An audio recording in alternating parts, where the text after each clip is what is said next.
um pouquinho sobre analgesia, sedação e delírio em pacientes críticos, tá? É uma aula de extrema importância, principalmente no contexto da pandemia, devido ao alto volume de pacientes em ventilação mecânica e que a gente precisou sedar e ventilar de forma mais adequada, a gente percebeu duas falhas importantes na nossa assistência. Uma era o manejo da analgesia e sedação de forma adequada, e o outro, que aí pode ser tema de outra aula, sobre avaliação, sobre ajuste da ventilação mecânica, ajuste de sincronia. Então, a gente vai falar desse tema extremamente importante, tá? Deixa eu ver se eu consigo passar aqui. Rapidinho. Pronto. E dentro dos artigos que eu estava preparando essa aula, teve uma frase que eu acho que podemos começar essa discussão, que é uma frase super interessante do Thomas Pett, tá? Lá no final da década de 90, em que, passando visita nas unidades de terapia intensiva que ele trabalhava, ele comentou que o seguinte: o que nós observamos nas unidades de terapia intensiva dos pacientes sob ventilação mecânica é que os pacientes passavam aqueles dias sob visita paralisados, né, paralisados naquela ocasião, pacientes sedados, pacientes sem qualquer tipo de movimentação ou mobilização, o que dava a impressão que aqueles pacientes estavam mortos, né? Exceto que a gente sabia que eles não estavam mortos porque os monitores falavam o contrário.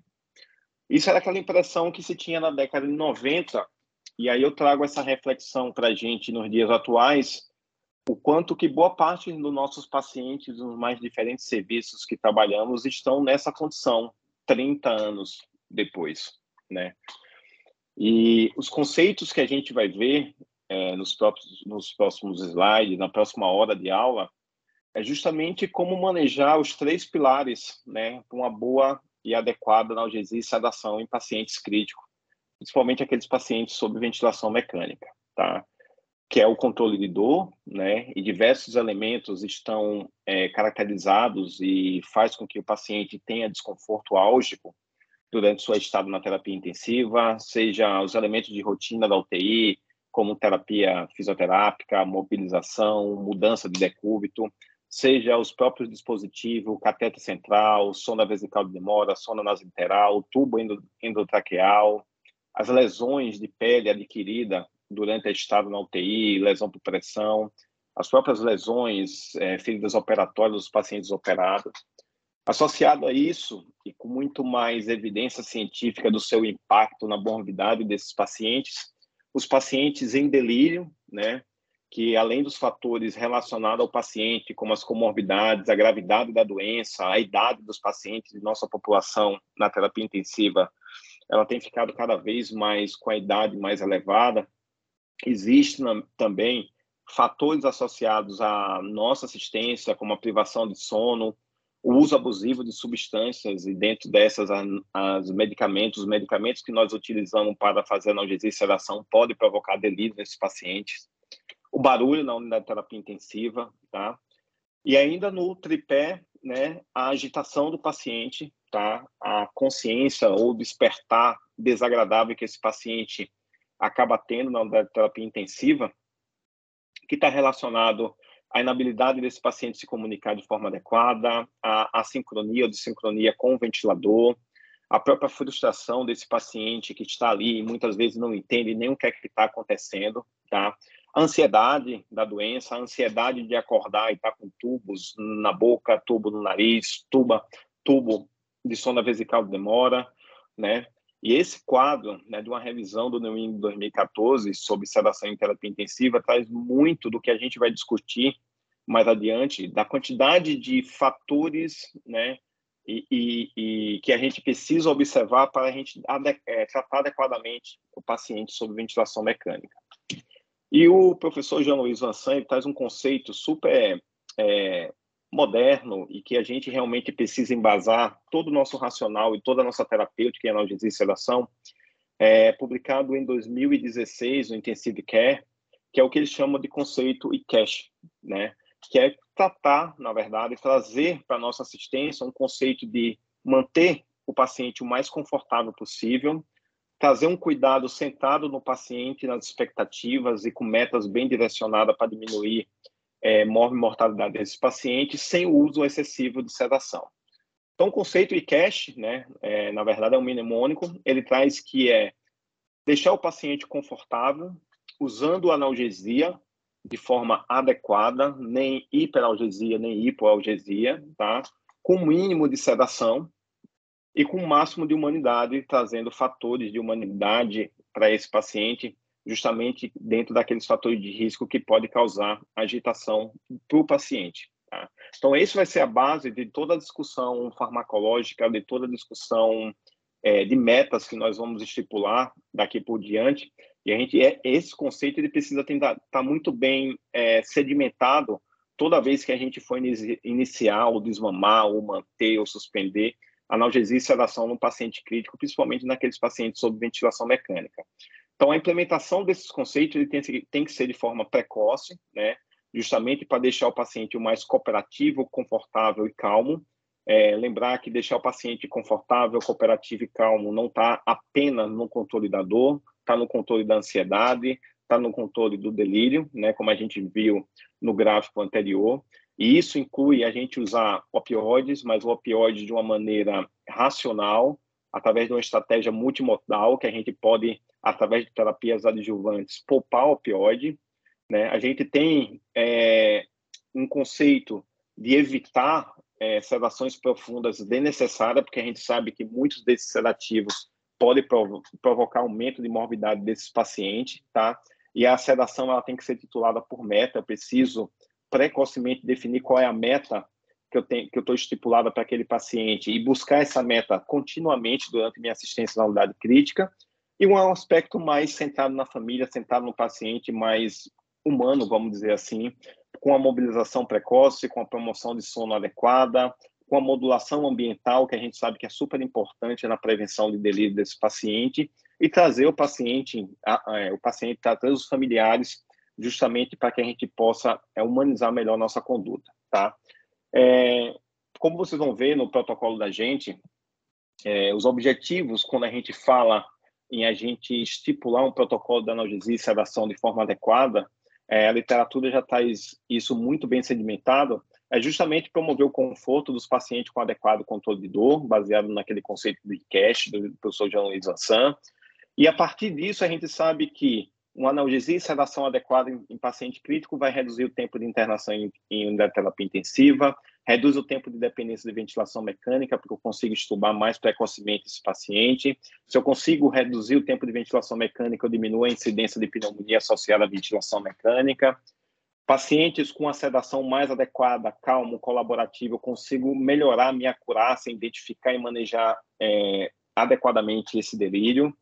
E aí, a gente vai ver em alguns trabalhos já publicados na literatura que eu vou conseguir reduzir o estado de estresse pós-traumático desse paciente, reduzir déficit cognitivo, facilitar a mobilização, tá? E hoje está muito em voga, não é só eu deixar o meu paciente vivo e sair de alta da UTI, né? As consequências da estada desse paciente na UTI, elas permanecem durante muito tempo, seja na parte funcional, seja na parte cognitiva desses pacientes. E o que eu quero para o meu paciente é uma terapia apropriada, né? Eu não quero nem o estado de supersedação, que é o que a gente ainda, mesmo depois de 30 anos daquela frase do professor Thomas Pett, a gente vê ainda nas unidades de terapia intensiva paciente com muita sedação, e isso traz várias consequências.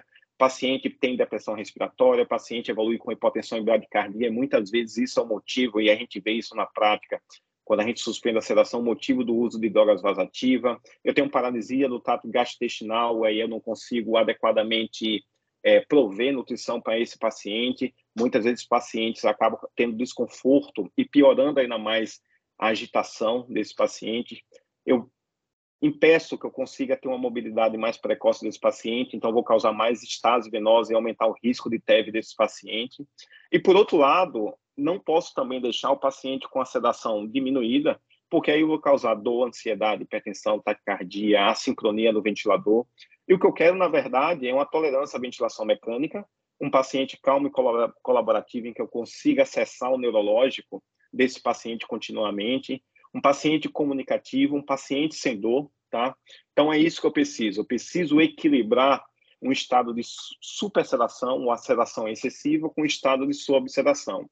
E aqui à esquerda, vocês podem ver, isso aqui é tudo para que a gente faz na vida, quando a gente está utilizando algum tipo de droga, que a gente tem uma faixa terapêutica para essa medicação, né? Então, à medida que eu vou titulando para cima a dosagem dessa medicação, eu vou tendo mais efeito, mas a partir de um certo ponto, talvez esses efeitos agregados ele acabe diminuindo com o passar do tempo e eu vou aumentando os efeitos tóxicos. Então, a nossa intenção quando a gente está manejando drogas para analgesia e sedação na terapia intensiva é justamente ter um efeito terapêutico adequado, sem hiper, sem hipo, né? Isso serve também para a parte da analgesia, e que eu consiga diminuir os efeitos colaterais provenientes dessas medicações.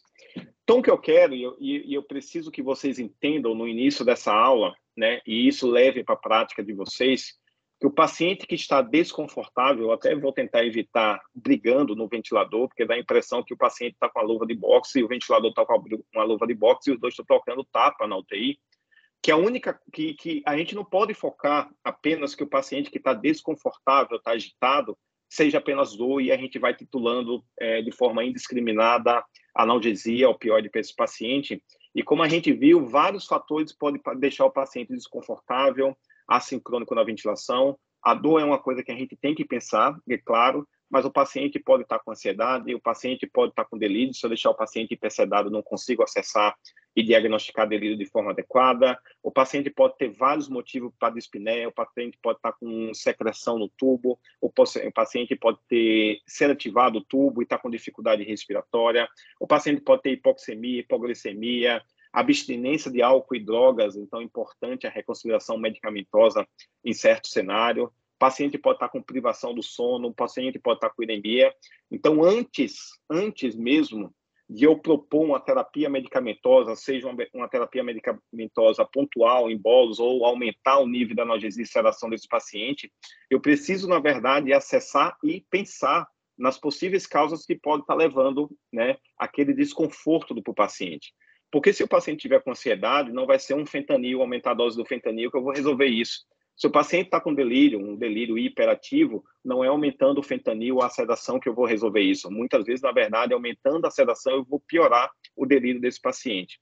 E tem aquela máxima que todo mundo conhece, todo mundo sabe, todo mundo já ouviu falar, mas na prática diária, muitas vezes a gente não acessa esse tipo de mantra, que é o paciente que está sincrônico ou desconfortável na ventilação. Sempre que possível, a gente deve ajustar os parâmetros da ventilação mecânica antes mesmo de aumentar a dose de analgésicos e sedativos.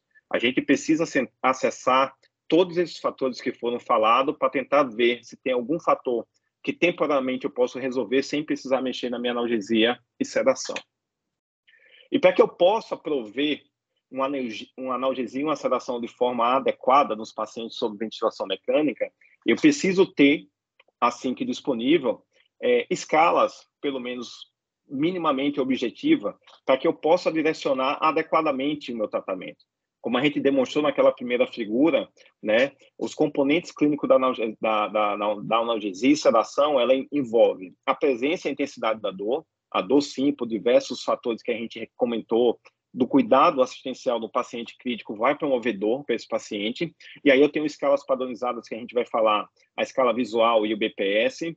Sim, o paciente tem agitação, o paciente tem ansiedade, então eu preciso acessar e adequar o meu nível de sedação para esse paciente. Eu posso acessar por uma escala padronizada a escala de Reis.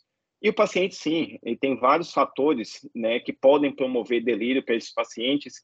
E eu identificando e manejando adequadamente o delírio, eu posso promover o tratamento mais adequado. Então, quando a gente fala em avaliar e quantificar a dor, né, a gente tem algumas escalas. As escalas que eu vou demonstrar nos próximos slides são as escalas que são mais comuns ou mais faladas, né, na base assistencial. Se o paciente ele consegue acessar, seja, na verdade, o paciente consegue se comunicar, seja que ele está fora da ventilação mecânica, seja se ele está na ventilação mecânica com nível de sedação que me promova me comunicar com o paciente, eu preciso utilizar uma escala visual analógica, no qual existe uma numeração, uma pontuação que vai de 0 a 10, né? Essa escala abaixo aqui, ela consegue, a depender do rosto do paciente, ele tentar, principalmente naqueles pacientes sob ventilação mecânica, tentar apontar para qual vai ser o nível de dor, né? E ele precisa, essas escalas devem ser sempre usadas, sempre que possível, desde que o paciente consiga comunicar dor, mesmo que esse paciente esteja entubado e sedado, tá? Ah, André, mas como é que o paciente está sedado e o paciente consegue se comunicar? A gente vai ver que nossa meta, muitas vezes, ou na maioria dos pacientes críticos, é manter o paciente com RAI zero, que ele consegue realmente se comunicar adequadamente com a equipe. E se o paciente, se ele tem um contato visual do paciente com a escala, ele tem que mostrar a escala.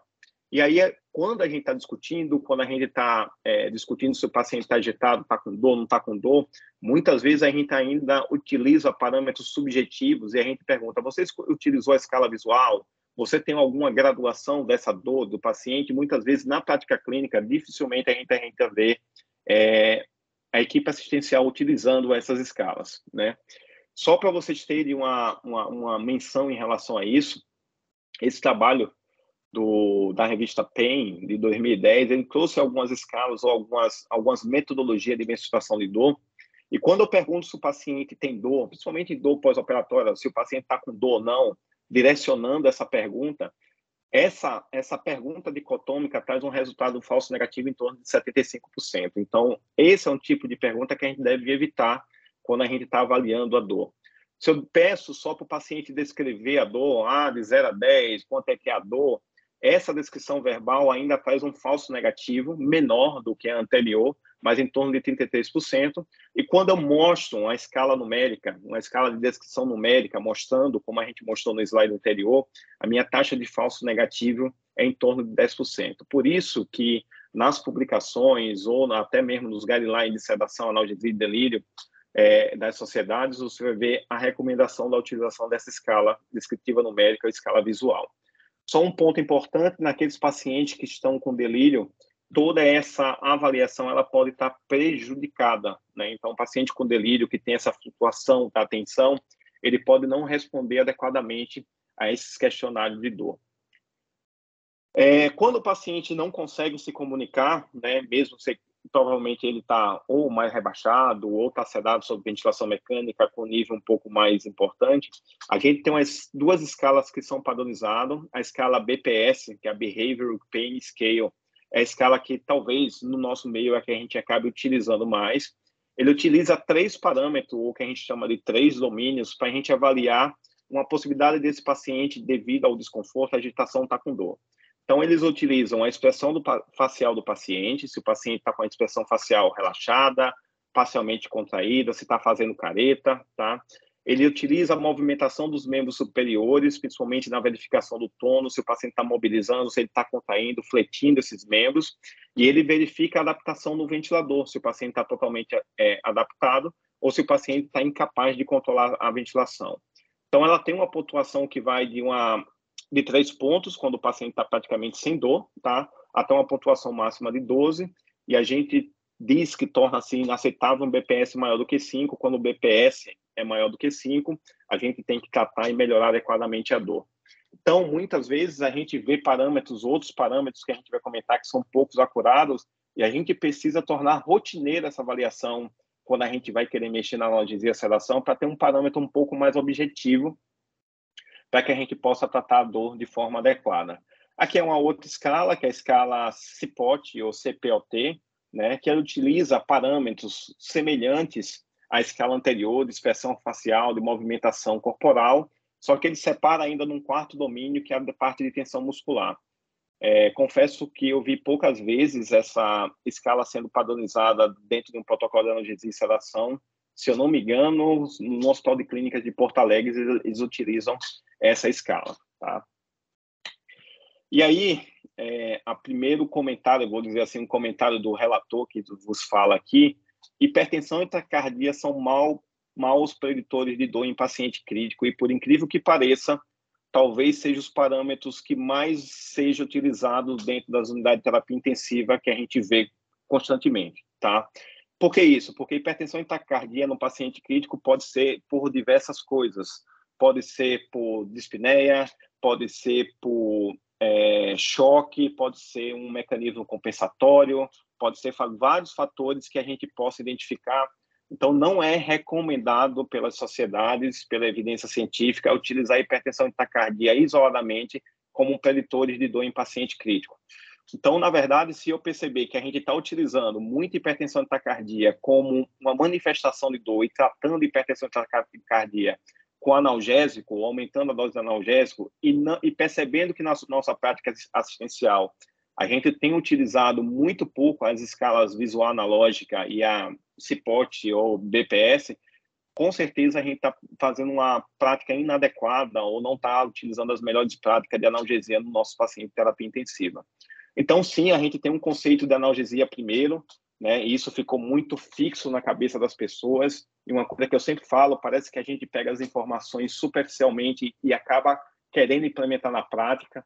Então, quando eu falo analgesia primeiro, eu tenho que dizer que todo paciente que está desconfortável, eu vou avaliar se aquele paciente tem uma probabilidade de ter um quadro álgico importante, através dessas escalas que eu falei, e aí sim, se eu tiver realmente uma evidência um pouco mais concreta que o paciente está sentindo dor, eu vou tratar a dor de forma adequada. Mas não tratar todo paciente que está agitado, tratar com analgesia importante para esse paciente. Eu preciso individualizar esses pacientes, saber qual é o motivo do desconforto desse paciente e, como eu falei, no risco-benefício em termos dos efeitos terapêuticos, efeitos colaterais, ver quais são as medidas que a gente precisa fazer.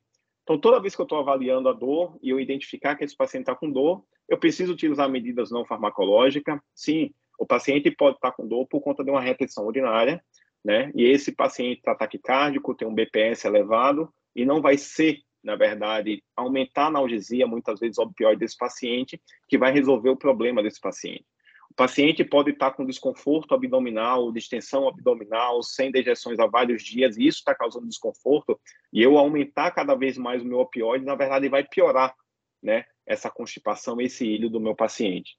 Então, a gente tem várias medidas que, mesmo antes de a gente utilizar medidas farmacológicas analgésicas para o paciente, eu preciso avaliar esse paciente de forma adequada, para ver se, na verdade, ele não está em decúbito sob uma lesão por pressão, que está causando desconforto para esse paciente. E muitas vezes a mudança do decúbito vai facilitar e vai tirar o quadro de dor momentâneo daquele paciente. Eu preciso remover pontos de pressão, eu preciso avaliar se esse paciente não está com retenção urinária, eu preciso avaliar se os dispositivos não estão sendo tracionados, e muitas vezes, principalmente naqueles pacientes que têm muitas drogas em bomba de difusão, os dispositivos estão esticados e isso causa desconforto para o paciente, né? Eu preciso ver se não é um ambiente que está causando desconforto. Existem, sim, medidas não farmacológicas que podem trazer benefício, até mesmo evitar que eu utilize mais medicamentos para esse paciente. Passando um pouquinho para avaliação e quantificação da sedação, eu acho que essa é a escala mais conhecida. Hoje, a Catarina apresentou o estudo que eles utilizaram uma outra escala, que era uma escala que, na minha residência de clínica médica, a gente utilizava, que era a escala de Hansen. Eu nem cheguei a colocar na aula, porque hoje em dia o que eu vejo é muito pouco utilizado, tá? Então, a gente tem uma escala de Reis, que é uma escala que avalia o grau de sedação, a profundidade da sedação desse paciente, tá? É uma escala que vai de +4, quando o paciente está combativo, com risco para a equipe, chutando a equipe, dando soco na equipe, tá? Esse paciente ele precisa ser prontamente tratado até para protegê-lo e proteger a equipe, até uma escala de -5, quando o paciente não tem nenhuma resposta ao estímulo verbal ou físico, tá? E como é que eu utilizo essa escala, né? Eu preciso ter uma metodologia justamente para tentar definir. A gente precisa parar de tanta subjetividade que a gente faz na nossa prática clínica. Então, a primeira coisa que eu tenho que fazer para utilizar adequadamente a escala de Reis é observar meu paciente. Se o paciente está alerta, se o paciente está inquieto ou agitado, ele está com a escala de Reis de 0 a +4. Então, assim, se ele está combativo chutando a equipe, está com +4. Se ele está combativo tentando tirar os dispositivos, inquieto, ele está com +3, tá? Se o paciente não tiver alerta, a gente chega perto do paciente, diz o nome do paciente, então a gente tem um estímulo verbal, pede para ele abrir os olhos e olhar para o profissional. Fazendo esse tipo de estímulo para o paciente, eu vou ver qual vai ser a resposta desse paciente. Se é o meu estímulo verbal, paciente acorda, tem uma abertura ocular sustentada e realiza contato visual com o examinador, então esse paciente está com Reis -1. Se o paciente acorda, tem uma abertura dos olhos, o contato visual, só que após acabado ou após encerrado o estímulo verbal, esse paciente ele volta, é breve o contato visual, eu tenho um Reis -2. Se o paciente, ao meu estímulo verbal, ele faz algum tipo de movimentação, esboça, abre o olho, balança a cabeça, porém não tem um contato visual com o examinador, tem um RAIS -3. E se ele não tem ao estímulo verbal nenhum tipo de contato, nenhum tipo de modificação, quando ele não responde ao estímulo verbal, eu vou fazer um estímulo físico, tá? Um estímulo leve, cuidados para não estar causando muita dor ao paciente. E ao meu estímulo físico, se ele tiver algum tipo de movimentação, ele tem um RAIS -4. E se ele não tiver nenhum tipo de movimentação, ele tem um RAIS -5. É dessa forma que eu tenho uma metodologia padronizada para utilizar a minha escala de RAIS. E aí, a depender do nível de sedação, né, o que se recomenda nos guidelines, em tudo que a gente vê, é que a sedação leve, associada a uma estratégia de analgesia guiada por alvos, ela deve ser a primeira opção em pacientes graves e sedados, tá? Então, a gente precisa determinar, e hoje existe, a depender do protocolo, manter o paciente com a sedação leve, que é em torno de RAIS de 0 a -2. Alguns protocolos consideram que até +1 é aceitável, né, para esse paciente. Eu preciso ter esse paciente disperso. E aí, outro comentário do relator, que eu deixo como reflexão para vocês, tirando o período da pandemia, que realmente a gente tinha um quantitativo, né, de doença primária e um quantitativo de ventilação mecânica muito absurdo dentro das nossas unidades de terapia intensiva. Poxa, e o slide está passando sozinho agora. Tinha um quantitativo, né? A gente precisa entender quais são as indicações de uma sedação profunda. Sedação profunda lê-se, na verdade, um RAIS -4 a -5. E se a gente pegar dentro das unidades de terapia intensiva que a gente trabalha, que a gente está todo dia, o perfil de paciente, quanto por cento desses pacientes mereceriam estar em sedação profunda?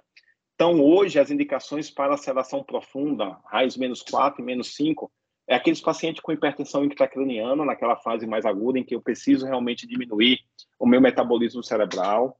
Aqueles pacientes em uso de bloqueadores neuromuscular, isso é fato, né? Porque senão seria tortura deixar o paciente bloqueado sem o nível de sedação adequada. Paciente em posição prona, né? Tirando a pandemia, quantos pacientes hoje em dia a gente vê nas nossas unidades de terapia intensiva, paciente pronado? Paciente com hipoxemia moderada grave, e aí eu deixo um adendo, se necessidade de sedação para otimizar a oxigenação. Muitas vezes, se eu ajustar a analgesia e a sedação adequada para esse paciente, mesmo com hipoxemia moderada e grave, mas que ele não tenha a sincronia no ventilador, que ele tenha uma ventilação protetora adequada, muitas vezes não precisa utilizar bloqueador neuromuscular para esse paciente. Hipotermia terapêutica tem cada vez mais saindo um pouco da nosso arsenal terapêutico em paciente crítico, e paciente status epilético. Então, dessa lista que a gente acabou falando, se você olhar para a sua unidade de terapia intensiva e verificar quantos pacientes se encaixam nessas indicações de sedação profunda, com certeza vão ser poucos, menos de 10% dos pacientes. E se a gente olhar o nível, né, se a gente fizer uma coorte e avaliar o nível de sedação do nosso paciente, boa parte dos pacientes são com sedação profunda. Então, a partir daí, a gente sabe que esse paciente já está com sedação, nível de sedação inadequada, e que vai trazer muito mais morbidade e mortalidade para os nossos pacientes, né?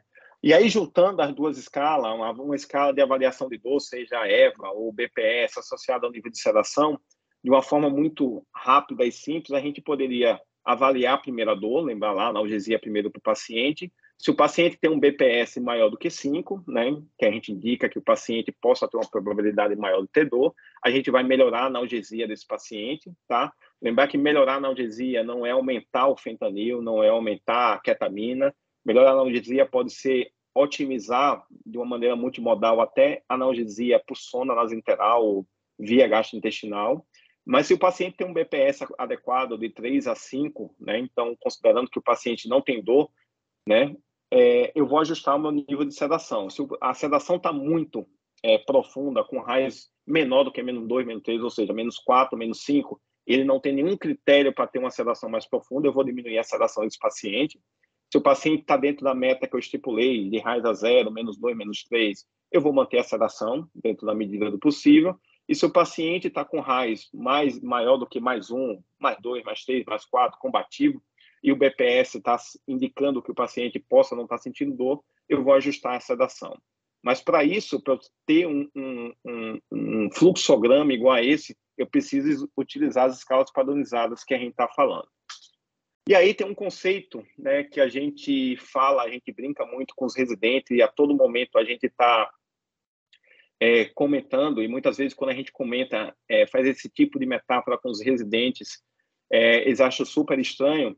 Como é que eu sei que esse paciente que está calmo, né, eu fiz o estímulo verbal, ele não respondeu, eu fiz o estímulo físico, ele não respondeu, teoricamente, pela escala de Reis, ele tem um Reis -5, como é que eu sei que esse paciente está com Reis -5 ou um Reis -20? Quando eu falo esse tipo de metáfora, na verdade, muitas vezes olham e alguns residentes até falam no início e dizem assim, não, mas não existe Reis -20, e realmente não existe Reis -20. Mas vamos dizer que esse paciente está com fentanil, vou falar em ml hora para facilitar, 2 ml hora, está com Propofol 5 ml hora e está desse jeito, e um outro tipo de paciente com essa mesma escala de Reis -5 está com 15 ml hora de fentanil e 15 ml hora de Propofol, né? Como é que eu vou saber o grau, a profundidade dessa sedação? Ou a gente tem algum dispositivo que nos próximos 2 ou 3 slides a gente vai comentar, que possa orientar qual é a profundidade dessa sedação e tentar, entre aspas, adequar um RAIS -20 e trazer para um RAIS -5, caso realmente esse paciente tenha uma indicação de manter um RAIS -5. Ou, na verdade, o que a gente precisa fazer na nossa prática diária é que, a partir do momento que eu indiquei uma proposta de analgesia e sedação para esse paciente, eu preciso, periodicamente, a cada 4 ou a cada 6 horas, avaliar de forma sistemática a dor, através da escala visual ou BPS, avaliar de forma sistemática o meu RAIS e ajustar a sedação, como eu coloquei naquele fluxograma. Se o paciente tem um RAIS -5 e está com 15 ml hora de Propofol, e a minha indicação não é manter uma sedação profunda para esse paciente, eu preciso reduzir a minha sedação. Reduzir a sedação do paciente, o paciente continua com RAIS -5, eu preciso diminuir até conseguir superficializar esse paciente. Então, o paciente que está com RAIS -5, ele pode, pelo excesso de medicamentos que a gente está utilizando, ter uma sedação mais profunda, e a gente sabe que sedações profundas podem alterar cognitivamente esses pacientes. Ou uma maneira outra, né, que a gente chegou a utilizar em alguns pacientes na pandemia, e aí foi utilizando esse dispositivo que a gente percebeu o quanto inadequadamente a gente estava utilizando nossos sedativos na prática intensiva, que é a monitorização do índice biespectral, ou BIS, que é o aparelho comercial, ou CONOX, que surgiu também de um tempo para cá, que através de princípio de eletroencefalograma, a gente consegue tentar definir, né, por uma escala padrão, o qual profundo está a sedação do meu paciente. Então, ele vai me dar um número lá, que eu sei se o paciente está com um BIS, né, um índice entre 80 e 100, o paciente está acordado.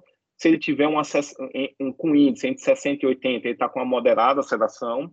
E a meta que normalmente a gente acaba utilizando em hospital privado, lá no Primavera, a gente tem tentado utilizar, toda vez que a gente está utilizando o bloqueador neuromuscular para o paciente, a gente tem tentado utilizar o BIS, justamente para ajustar a nossa sedação, né? Não deixar o paciente com a sedação mais profunda e também, na verdade, não deixar o paciente acordado, que possa, na verdade, causar mais desconforto pelo uso do bloqueador neuromuscular. Então, o índice bispectral em torno de 40 e 60 é considerado o que eles chamam de sedação profunda, uma anestesia geral, e esse é o típico objetivo que a gente utiliza num paciente que está sob bloqueio neuromuscular. Quando esse índice está menor do que 40, ele está num quadro comatoso, uma sedação muito mais profunda, que com certeza não traz benefícios em termos a proposta de analgesia e sedação, em termos da proposta de analgesia e sedação, e que só vai trazer problemas em termos de distúrbio cognitivo, tá? Então, existe, aqui não é o objetivo da aula, a gente está falando do BIS para o paciente, mas existe duas coisas que a gente utiliza muito em terapia intensiva, ou começou a utilizar mais, que pode alterar o BIS, né? E aí a gente precisa, na verdade, observar. Lembrar que o uso da ketamina, né, pode falsear o número do BIS para cima, então... Oi? Você tá em qual slide? Eu estou no slide do Bispectral Index Monitoring. Então, você compartilhou alguma coisa aí, pelo menos para mim, só está aparecendo um slide, travou no 19 aqui. Eu até posso passar os slides e voltar pelo controle aqui, não sei se está todo mundo assim. Então, alguém chegou a passar meus slides, realmente. Eu não sei como foi isso. Estava aqui, apareceu a mensagem que você habilitou para alguém controlar. Mas tem que recomeçar. Não. Porque ficou travado. Para mim, ficou travado no 19 aqui. Não sei como é que estava. Peraí.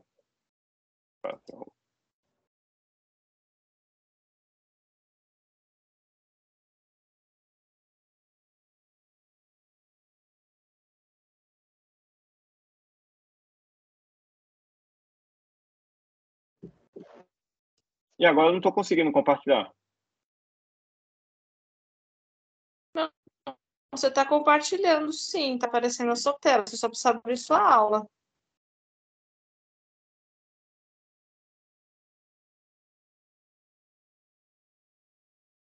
Está compartilhando agora? Não, agora não. Antes estava. Então, na verdade... Apresentação, gente. Vou sair, vou voltar. Não sai. Já saiu, Luiz Flávio. É assim, vou sair. Pá, saiu.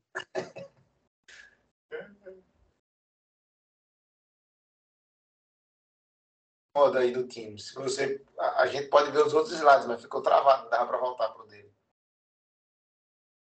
Quando ele pôs a apresentação dele, aparecia para mim, tipo, solicitar controle da aula. Mas, enfim, eu não cliquei e achei que ok, né? Era do computador dele.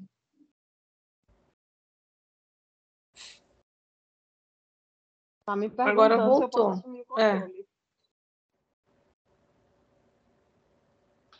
Tá perguntando para mim se eu posso assumir o controle. Aparece para mim também. Aparece. Gente, ninguém assume o controle do André, não. Deixa ele controlar tudo aí.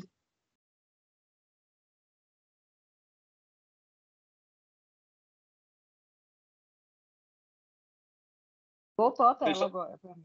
Vocês estão vendo minha aula? Tá conseguindo passar? Tá no slide 19. Tá na tela tá do passando. Agora tá... Eita, agora eu vou voltar. Eu não sei o quanto que vocês ouviram, né? Eu acho que parou aqui no 19. Não. A gente tava ouvindo normal, só o slide tava parado.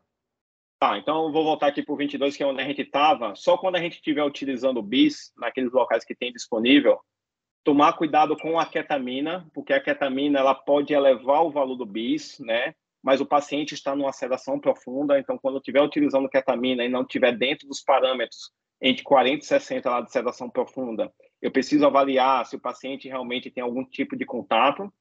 Existe uma controvérsia na literatura, inclusive deu uma controvérsia aqui dentro de casa, que é justamente alguns trabalhos mais antigos do início de 2000, eles linkavam que os bloqueadores neuromuscular poderiam falsear, deixar um BIS mais baixo. Está dizendo aqui que não está no slide, é isso? Não, tá no slide sim, tá no slide 22. Tá escrito BIS e cetamina, é isso? Isso, tá. Então tá no slide certo. Existem alguns estudos que até eu achei que eram os estudos até eticamente meio esquisito, que foi o uso de bloqueador neuromuscular em pacientes saudáveis, sem sedação.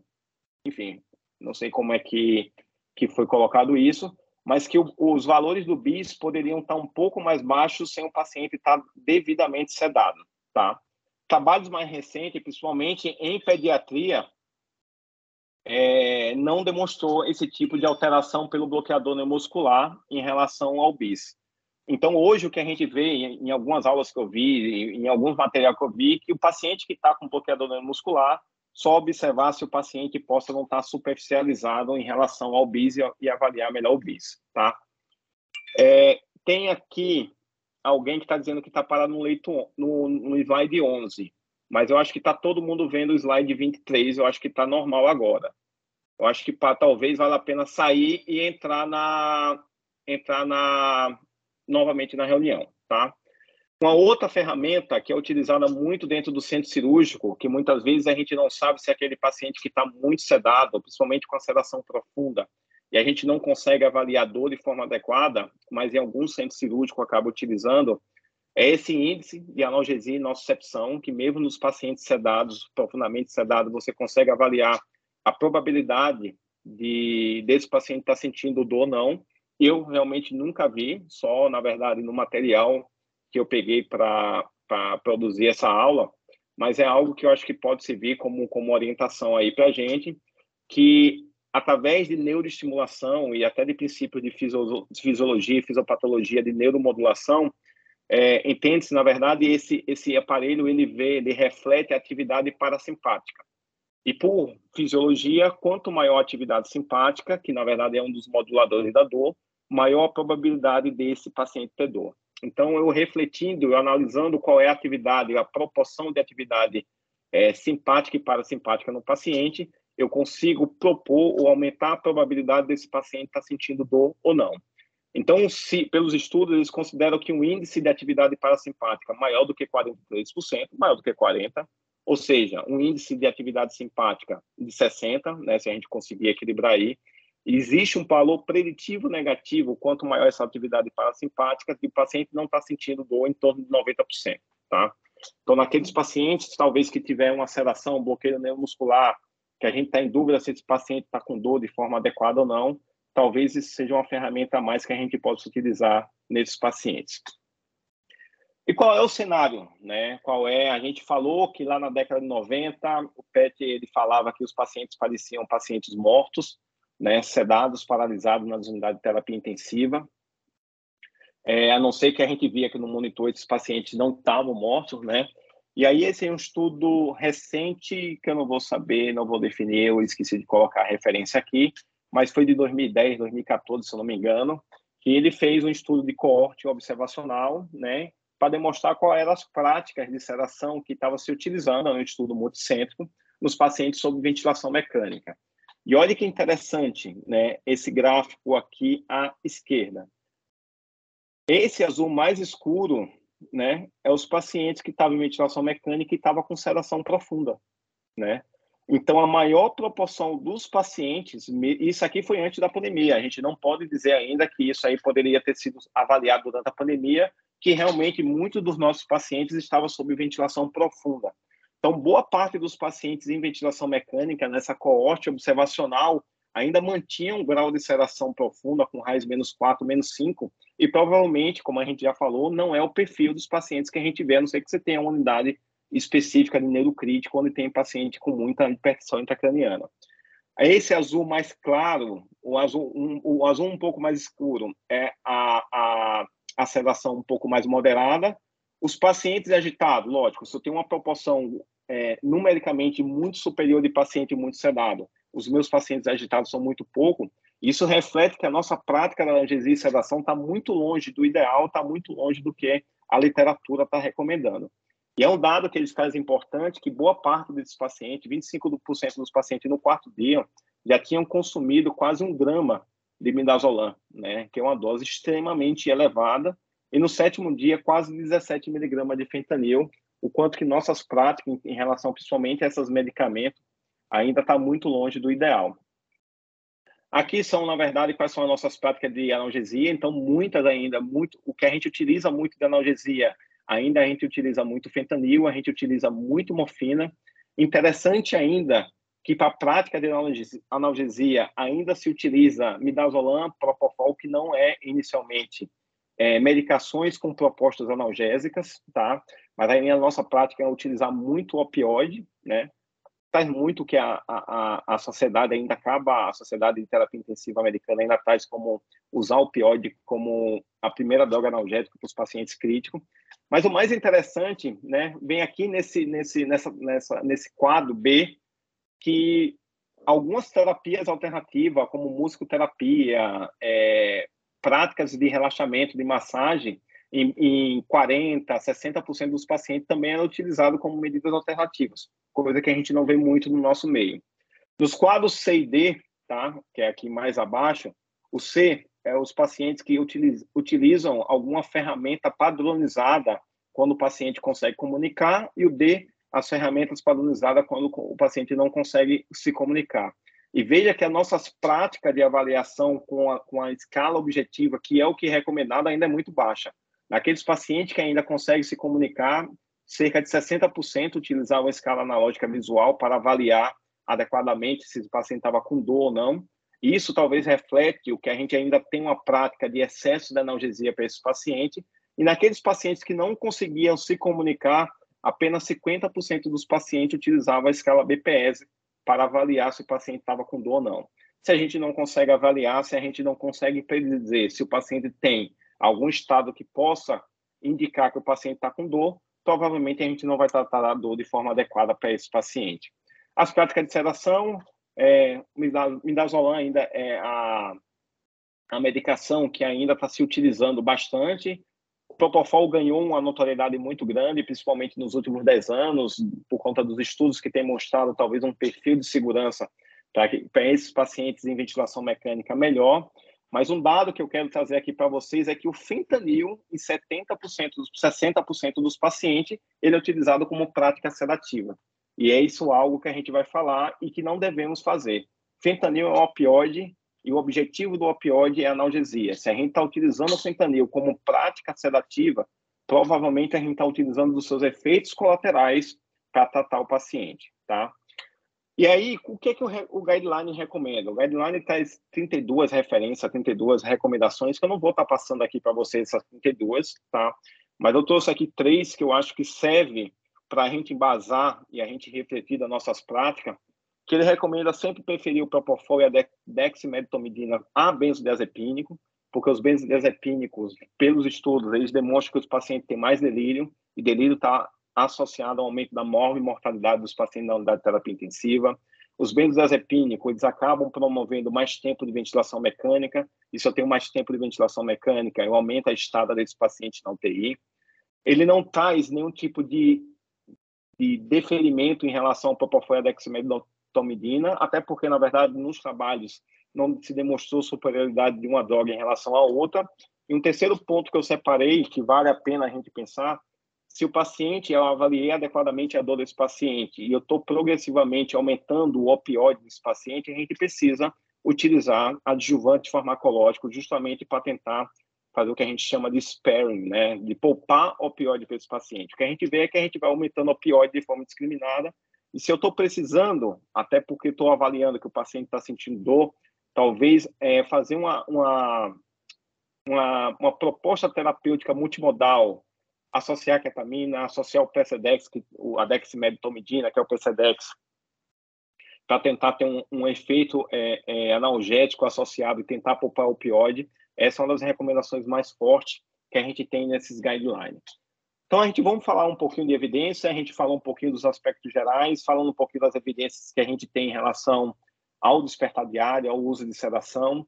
Esse talvez seja o primeiro estudo, início de 2000, depois daquela fatídica frase do Dr. Thomas Petty, que é o estudo que talvez um dos estudos mais famosos, que trouxe um outro olhar para nossas práticas de sedação, que é a interrupção diária da sedação, né, em pacientes críticos sob ventilação mecânica. É um estudo, um trabalho do professor Kress, né, e que se demonstrou que a estratégia de interrupção diária da sedação, e como é que seria essa interrupção diária da sedação? Que a estratégia usual, que é o que a gente faz, a prática utilizada, costumeira na ocasião, de sedação e analgesia, ficava a cargo do plantonista, ficava a cargo do serviço, tá? E naqueles pacientes que era o grupo de intervenção do estudo, eles chegavam às 6 horas da manhã, suspendiam a sedação por completo, a sedação e analgesia, e se o paciente ficasse desconfortável por alguma coisa, né, eu fazia bolos de analgesia, no caso era a morfina, que era a medicação que se utilizava na época, eu fazia bolos de sedação, e se necessitasse eu voltava com 50% da dose da sedação que o paciente estava, para ajustar uma menor dose de sedação. E o que é que esse estudo demonstrou? Era um estudo pequeno, com 128 pacientes, tá? Ele demonstrou que os pacientes no protocolo de interrupção diária da sedação, ele tinha 2,4 dias a menos de ventilação mecânica, e a gente sabe que a ventilação mecânica está associada a várias complicações. Ele tinha 3,5 dias a menos de UTI, tá? Então, ele tinha benefício, não foi visualizado demonstração de mortalidade, tá? E, por incrível que pareça, se eu conseguia deixar o paciente menos sedado, com a taxa menor de sedação, eu conseguiria fazer menos TC e menos eletroencefalograma para esse paciente. Por quê?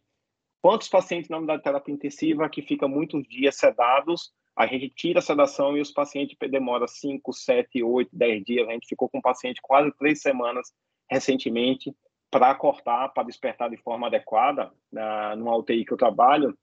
e que a gente vai fazendo tomografia, a gente não sabe o que é que tem, o paciente não acorda, a família fica angustiada, perguntando todo dia se o paciente acordou. A gente tende a fazer muito mais tomografia para esse paciente, nos locais que tem disponível, muitas vezes a gente faz até ressonância, a gente não encontra nada estrutural, e depois de certo tempo a gente consegue ter um despertar um pouco mais tranquilo, porque justamente é a característica farmacológica dessa droga que vão impregnando e demorando ao despertar. Então, a estratégia de interrupção diária da sedação não só diminuiu o tempo de ventilação mecânica, como diminuiu o tempo de estada na UTI e diminuiu a utilização de exames desnecessários na unidade de terapia intensiva. Eu trouxe aqui como é que foi o protocolo, porque a gente vai falar de dosagem desses medicamentos, quais são as doses que a gente utiliza para fazer a analgesia desse paciente, para sedar esse paciente de forma adequada, mas olhe o que eles utilizavam em termos de infusão contínua de midazolam e olhe o que eles utilizavam de infusão contínua de morfina para esses pacientes, tá? Está muito longe do que a gente utiliza, ou da maioria das unidades, do que a gente utiliza de fentanil e de midazolam e de propofol para esses pacientes. Aqui a média, ou na verdade o protocolo, que eles na verdade habitualmente utilizavam, era uma dose de infusão contínua para analgesia. Lembrar que o opioide não é feito para sedação, o opioide é feito para analgesia, em torno de 1 a 5 miligramas por hora. Era isso que era o protocolo. E o midazolam, e aí a gente pode extrapolar para propofol, é também em torno de doses baixas de 2 miligramas por hora, 5 miligramas por hora. Quando você observar um paciente com 15 ml hora de fentanil, 15 ml hora de midazolam, sempre coloque, vá naquele slide que eu coloquei, será que o paciente está com raiz menos 5 mesmo? Será que o paciente não está com raiz menos 20, né? Então, naquela ocasião, a gente já demonstrava que essas doses menores, de forma indisciplinada, sem uma tentativa de diminuir esse grau de analgesia e sedação, já demonstrava malefício. E, aparentemente, depois de 25 anos, a gente continua, na verdade, utilizando até doses mais elevadas dessas analgesias e sedação. Mas uma preocupação, que foi até motivo de um editorial, quando foi publicado esse artigo pelo John Kreis, foi feito um editorial no próprio New England, que houve uma preocupação. Tá bom, se eu tirar a sedação, que não era uma prática na época, né? A gente só tirava a sedação quando a gente já queria estubar esse paciente, tá? Era que é o seguinte, ele falava o seguinte, os pacientes passariam por uma euforia e agitação durante os períodos sem sedação, que pode ser mais deletérios do que alguns dias a mais na ventilação mecânica se a sedação não for interrompida, tá? Então, houve uma crítica, houve um editorial direcionado para a possibilidade de efeitos adversos com essa prática, né? Isso é totalmente saudável, a ciência se faz dessa forma, né? E aí o próprio grupo do Kreis, ele, na verdade, avaliou todos os pacientes do estudo original dele, tanto os pacientes que estavam no braço interrupção da sedação, quanto no braço a estratégia, vamos dizer assim, convencional na época, para avaliar justamente quais eram as consequências psicológicas, fisiológicas, cognitivas desses pacientes. E o que ele observou, né, depois de 3 anos, é que, na verdade, essa estratégia de interrupção da sedação, que foi motivo, na verdade, de preocupação na época, não trazia nenhum tipo de consequências psicológicas.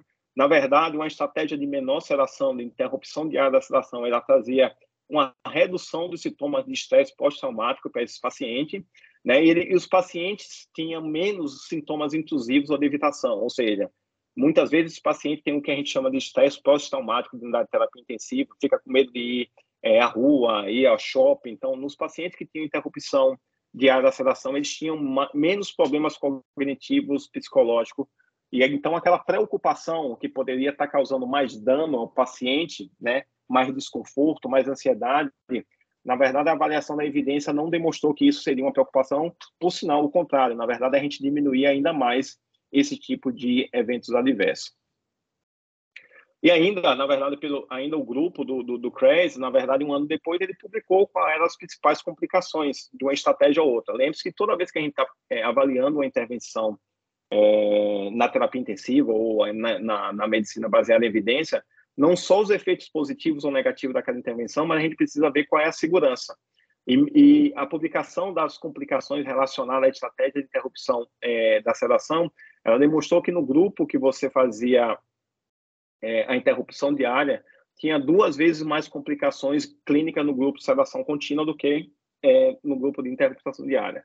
Tudo bem que o número de complicações era muito baixo, mas havia uma tendência ali a você diminuir pneumonia associada à ventilação mecânica, você diminuir bacteremia, já que eu tenho um dispositivo a menos, talvez eu tenha menos pneumonia associada à ventilação mecânica, e aí eu tenho menos bacteremia.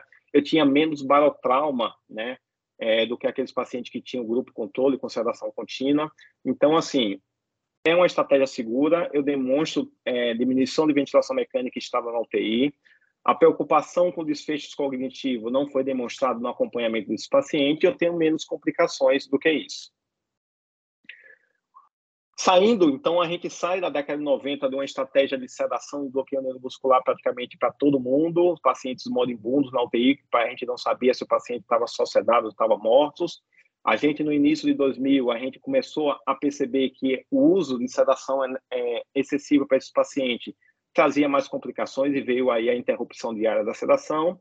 E aí a gente tem, mais recentemente, depois de 2010 para cá, foi até um artigo que a gente discutiu hoje no clube do artigo, lá no Primavera, que é o seguinte: tudo bem, eu sei que diminuir o meu componente da analgesia, sedação, promover o despertar, deixar o mínimo de sedação para esse paciente, eu vou trazer benefício para esse paciente. Será que eu deixar o paciente sem sedação por completo também pode ser uma estratégia? Então, foi verificado no estudo pequeno, tá? Que a estratégia do despertar diário era a estratégia agora base para a comparação dos estudos, né? E ele comparava com um grupo que eles deixavam totalmente sem sedação. E tinha um protocolo, lógico, né? Que eu não vou deixar o paciente desconfortável o tempo inteiro. Então, eu deixava o paciente sem sedação. Se o paciente ficasse desconfortável, eu ia avaliar qual era o motivo do desconforto. Se o paciente tinha uma avaliação de dor, era da morfina em bolos. Se o paciente tinha agitação e eu conseguisse acessar, se o paciente tinha delírio, eu ia fazer antipsicótico.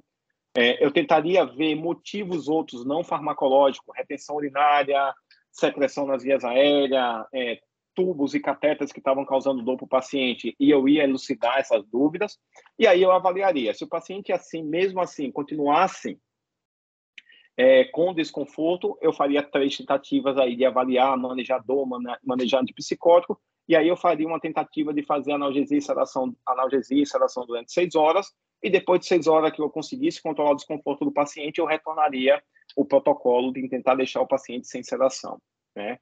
No estudo inicial, que foi esse do Lancet de 2010, que foi o que a gente discutiu hoje, foi feita essa avaliação em 140 pacientes, era um estudo randomizado unicêntrico. Catarina depois pode falar, se não me engano, foi na Dinamarca esse estudo. E aí tem um detalhe: esse estudo, na verdade, tinha uma relação paciente-enfermeiro de 1 para 1. Então, isso foi uma coisa que a gente discutiu, cuidado com o que a gente vê nos estudos, se a gente consegue fazer essa translação para a nossa prática diária. E nesse estudo pequeno, unicêntrico, com a relação 1 paciente para cada enfermeiro, eu tive, com essa estratégia de sem sedação, 4,2 dias a menos de ventilação mecânica, 9,7 dias a menos de UTI e 24 dias a menos no hospital, né? Estudo pequeno, unicêntrico, com N pequeno e com a característica estrutural que a gente não vê em quase nenhum serviço.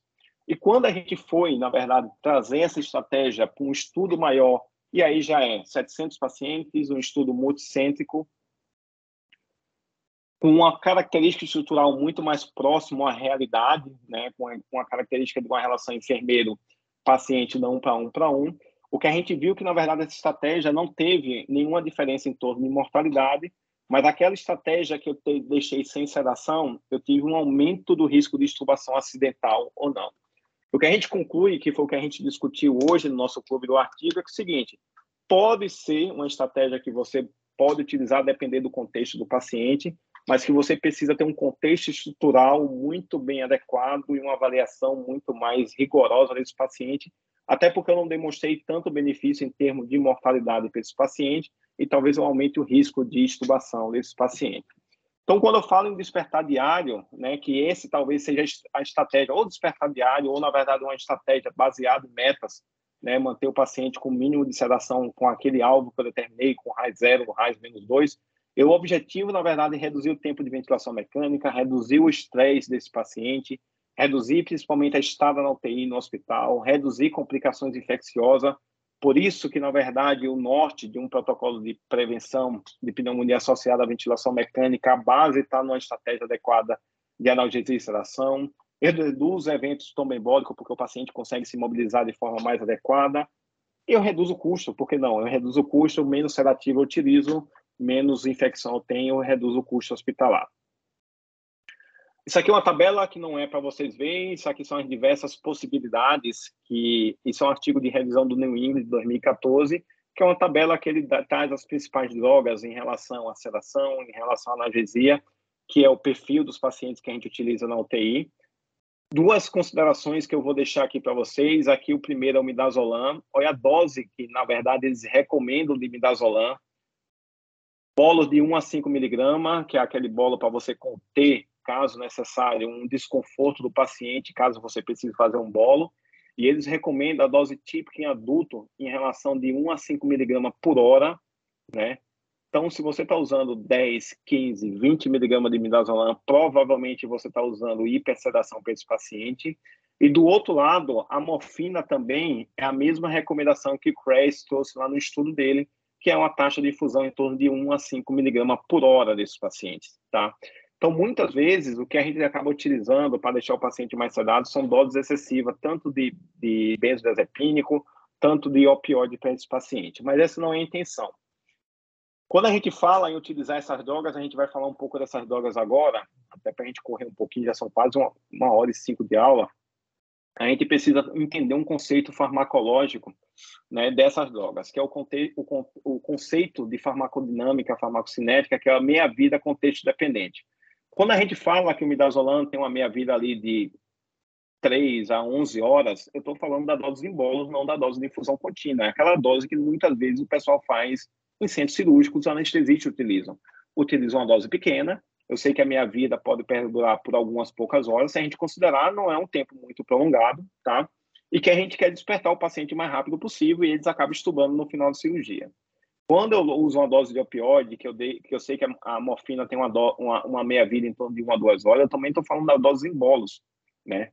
Por que eu estou falando isso? Perceba que quanto mais tempo em infusão contínua a gente tem essas medicações, maior é a meia-vida, o que eles chamam de meia-vida contexto dependente. Então é o seguinte, depois de algumas horas de infusão contínua de midazolam, depois de algumas horas de infusão contínua de fentanil, na verdade, essa meia-vida não vai ser muito mais preditiva daquela que a gente tem nos trabalhos.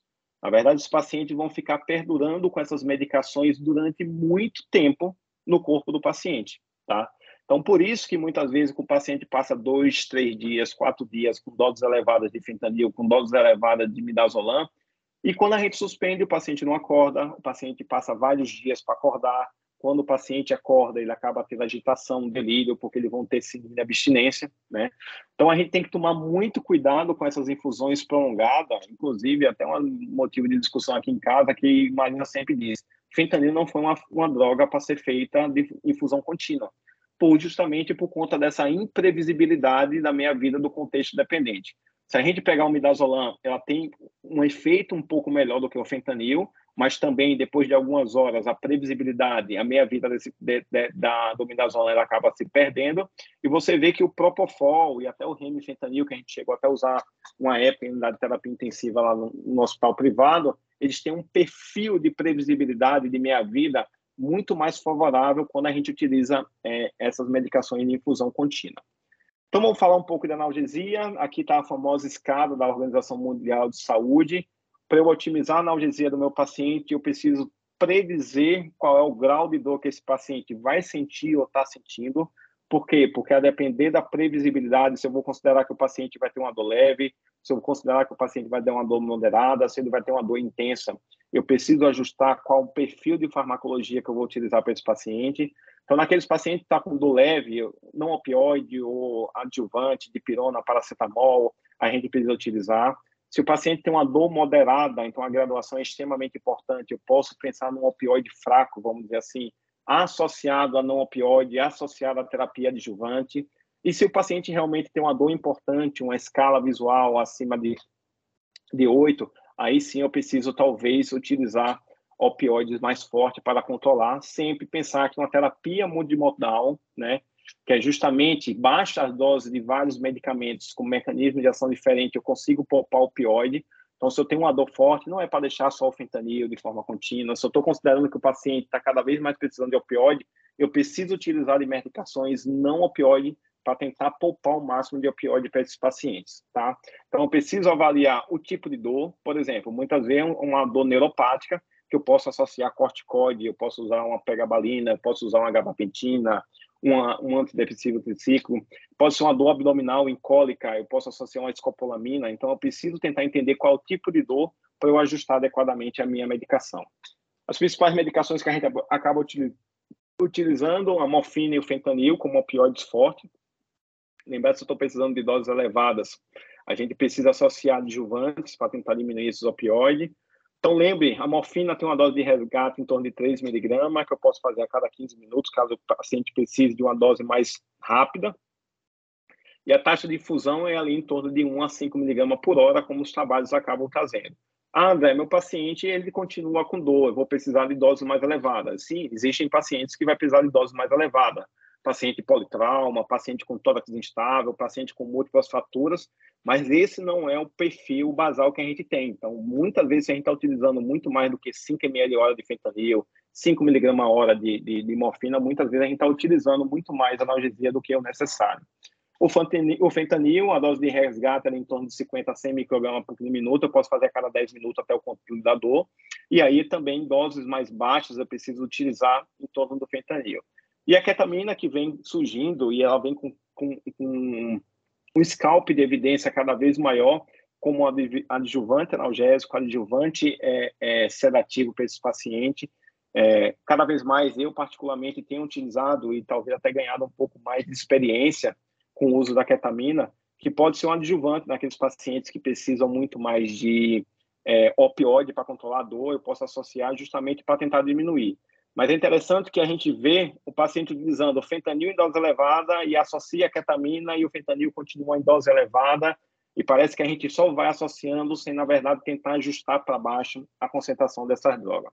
E aqui é uma outra brincadeira que a gente faz com o residente, que esse tipo de comparação, na verdade, até assusta as pessoas, né? Isso aqui, a tabela direita, é uma tabela que é uma tabela de doses equivalentes analgésicas. Lembrar que os opioides existe uma equivalência em termos da sua dose. Por exemplo, a morfina IV, quando eu vou converter para a morfina oral, eu tenho uma equivalência em torno de 3 vezes.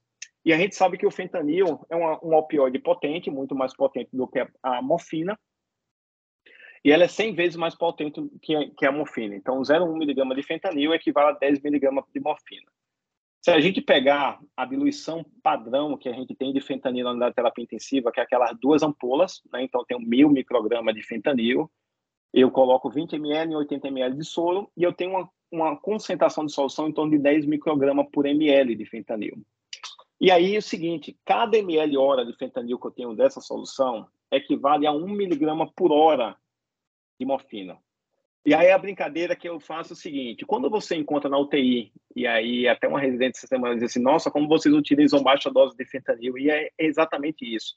Quando vocês encontrarem numa UTI que está utilizando 15 ml hora de fentanil, faça a devida conversão justamente para você entender o cenário que você está colocando o paciente. 15 ml hora de fentanil é como se eu estivesse dando 15 miligramas de morfina por hora para o paciente. Se eu considerar que morfina, na verdade, a gente faz a cada 4 horas, né, morfina venosa tem uma meia-vida de 4 a 6 horas, e a gente faz, esses 15 ml hora de fentanil que a gente está dando para o paciente, é como se eu estivesse dando 60 miligramas de morfina venosa a cada 4 horas para o paciente. É como se eu estivesse prescrevendo 6 ampolas de morfina de 4 em 4 horas para o paciente. E se eu for converter isso para morfina oral, é como se eu estivesse dando 180 miligramas de morfina oral de 4 em 4 horas. Aí você pensa, qual é o paciente que tem uma condição álgica tão importante na UTI, né? Qual é a percentagem de paciente que precisa realmente essa quantidade de opioide? E aí onde é que está? O grande erro é que a gente utiliza o fentanil para sedar e o fentanil não é para sedar. Por isso que eu preciso padronizar a minha avaliação de analgesia para saber se o paciente está desconfortável porque está com dor, porque está com delírio, porque está com ansiedade. E eu preciso tentar identificar isso para tentar tratar adequadamente. E se o paciente continua desconfortável com 60 miligramas de morfina equivalente de 4 em 4 horas, duvide se aquele paciente realmente está sentindo dor. O que a gente faz, na verdade, é utilizar o fentanil para sedação. Se eu Ah, André, mas quando eu aumento o fentanil, o paciente estava com 5 ml de fentanil, que dá 5 miligramas por hora de morfina, e quando eu aumentei para 15 ml por hora, o paciente ficou calmo e o paciente ficou adaptado na ventilação. Perfeito. Quais são os dois efeitos colaterais, né, que até limita a nossa dose máxima de opioide quando a gente está usando opioide? É o medo de rebaixamento do nível de consciência e é o medo de depressão respiratória. Então, é lógico que com essa dose de fentanil, o paciente vai ficar calmo, não tenhamos dúvida nisso, justamente porque ele está com intoxicação por opioide, ele está rebaixado por conta disso. Se eu fizer 60 miligramas de morfina para uma pessoa habitual, ela vai ficar sonolenta na minha frente. Então, assim, aquela agitação que ela tinha, lógico que ela vai passar, mas não vai passar porque eu estou controlando a dor, vai passar porque eu estou, na verdade, entrando no nível de efeitos colaterais. Ah, o paciente estava desconfortável na ventilação mecânica e quando eu aumentei o fentanil de 5 ml por hora, eu aumentei para 15, o paciente ficou adaptado na ventilação. Mas é lógico que ele vai ficar adaptado na ventilação porque você acabou de causar uma depressão respiratória pelo uso excessivo de opioide. Não é para utilizar, o fentanil não é feito, né? Existe uma briga dentro de casa aqui que o fentanil não é feito para infusão contínua, mas o fentanil com certeza não é feito para sedação. Se eu quero sedar o paciente, eu vou dar sedativo. Eu não vou dar opioide, porque na verdade o que eu estou fazendo é causando mais efeito colateral para o paciente do que realmente provendo um efeito mais adequado. Tem os adjuvantes de pirona, paracetamol, tramadol, analgésico para dor neuropática, por isso que é importante definir qual é o tipo de dor. Então, se eu estou precisando progressivamente de doses aumentadas de opioide, eu preciso associar essas medicações para tentar poupar, para tentar diminuir o uso excessivo de opioide para esse paciente. Outra coisa, que até estava discutindo hoje com a residente, se eu quero tratar dor, eu não preciso estar ligando o tempo inteiro o fentanil, galera. Se eu quero tratar dor e eu considero que é uma dor forte, que eu considero dor moderada, eu posso utilizar medicações pelo trato gastrointestinal. Vamos dizer que eu considerei um paciente com a dor moderada. Por que eu não posso associar tramadol oral? Por que eu não posso associar dipirona para esse paciente? E se o paciente com essas medicações ele conseguiu controlar a dor, eu não preciso ligar fentanil. Mas sabe por que a gente liga fentanil? Porque o fentanil a gente está usando para sedação e não para analgesia de forma adequada. Então, muitas vezes já vi eu prescrever analgesia por sonda, tirar o fentanil, deixar só o sedativo para o paciente, e no outro dia estava com fentanil, porque assim, como assim você não deixou a analgesia? Eu não deixei a analgesia contínua venosa, mas eu deixei a analgesia por sonda nasointeral. Lógico que é recomendado que a gente trate a dor e o paciente tem N motivos para a dor, mas não necessariamente eu preciso estar usando fentanil o tempo inteiro de forma contínua. E quanto mais precocemente eu diminuir essa dose do fentanil, quanto mais precoce eu suspendo, melhor é aquela meia-vida, contexto dependente que a gente viu nos gráficos de farmacologia, tá? Então, se eu estou tentando tratar dor, eu posso sim associar medicações, se o trato gastrointestinal desse paciente está disponível, eu posso sim, na verdade, utilizar esse trato gastrointestinal para tratar dor. Só um detalhezinho aqui em relação ao paracetamol. Fora a Europa e Estados Unidos, não tem paracetamol, não tem dipirona, até por causa de um medo, de um estudo da década de 60 que poderia ter um risco aumentado de agranulocitose. Mas, assim, gosto muito mais e, na minha prática, a dipirona ela funciona muito melhor. Tem esse estudo que foi comparado, é um estudo com 125 pacientes com dengue, que demonstrou que, na verdade, em termos de controle de dor, o paracetamol e placebo era bem semelhante, em termos de controle de temperatura também não tinha grande diferença, e, na verdade, o grupo do paracetamol, além de não controlar a dor, além de não controlar a temperatura de forma adequada, na verdade, trazia mais elevação de transaminase. Inclusive, hoje teve uma reportagem até do BBC. Alô? Teve uma reportagem... Alguém ligou o microfone. Teve uma reportagem do BBC que justamente perguntava por que a Europa e os Estados Unidos não usavam dipirona, e era realmente por conta de um estudo muito antigo que na verdade, não tinha nenhum tipo de evidência científica. Tá? Algo que eu, particularmente, utilizo pouco, a gente poderia utilizar um pouco mais, que são os anti-inflamatórios não esteroidais, anti-inflamatórios mesmo, eles são ótimos analgésicos para paciente crítico, tá? Eles controlam realmente muito a dor, eles controlam o nível de sedação desse paciente, a gente consegue adequar muito melhor esse paciente. Só lógico que realmente, assim, a depender do contexto que você está trabalhando, ele pode aumentar o risco de disfunção renal, principalmente naqueles pacientes já com hipotensão, hipovolemia, Paciente que tem cirrose hepática, insuficiência cardíaca, aumenta o risco de hipoperfusão esplânica. Hemorragia do trato gastrointestinal, principalmente paciente que já está com plaquetopenia, está com uso de droga vasoativa. Então, sim, o anti-inflamatório pode ser uma medicação que pode ser considerada no uso de contexto de paciente crítico, mas você precisa saber só qual é o perfil de paciente. Por exemplo, eu tenho utilizado muito o anti-inflamatório naqueles pacientes que geralmente são pacientes mais jovens, que são cirurgia de coluna, né? São pacientes jovens, com perfil sem muitas comorbidades, sem grande estabilidade hemodinâmica, e realmente os anti-inflamatórios são medicações que a gente deveria pensar e até adequar melhor à nossa realidade. Em termos de sedativo, temos o midazolam, que tem um agonista GABA, e aí eu trago novamente as doses que os estudos acabam utilizando, de 1 a 5 mg por hora. Lembrar que a nossa solução ela tem uma concentração de 1 mg por ml. Então, essa dose habitual de sedação gira em torno de 1 ml por hora a 5 ml por hora da nossa sedação habitual. Ah, André, mas um paciente com obesidade não deveria ter uma dose mais elevada? Lembrar que a gente tem que começar com a dose mais baixa, né? Por isso que eu trago aqui a dose de 0,01 a 0,5 mg por quilo por hora, que eu posso ajustar para o peso do paciente.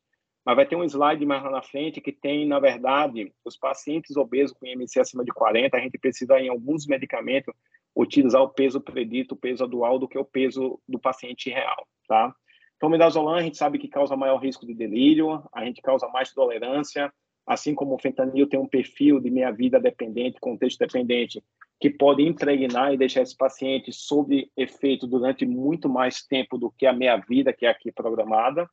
O propofol, que ganhou notoriedade, né, em termos de ter um perfil farmacodinâmico, farmacocinético melhor do que os benzodiazepínicos. Lembrar, cuidado com aqueles pacientes em choque, cuidado com os pacientes de depressão miocárdica. Eles podem causar hipertrigliceridemia naqueles pacientes com fatores de risco, causar até um aumento de pancreatite.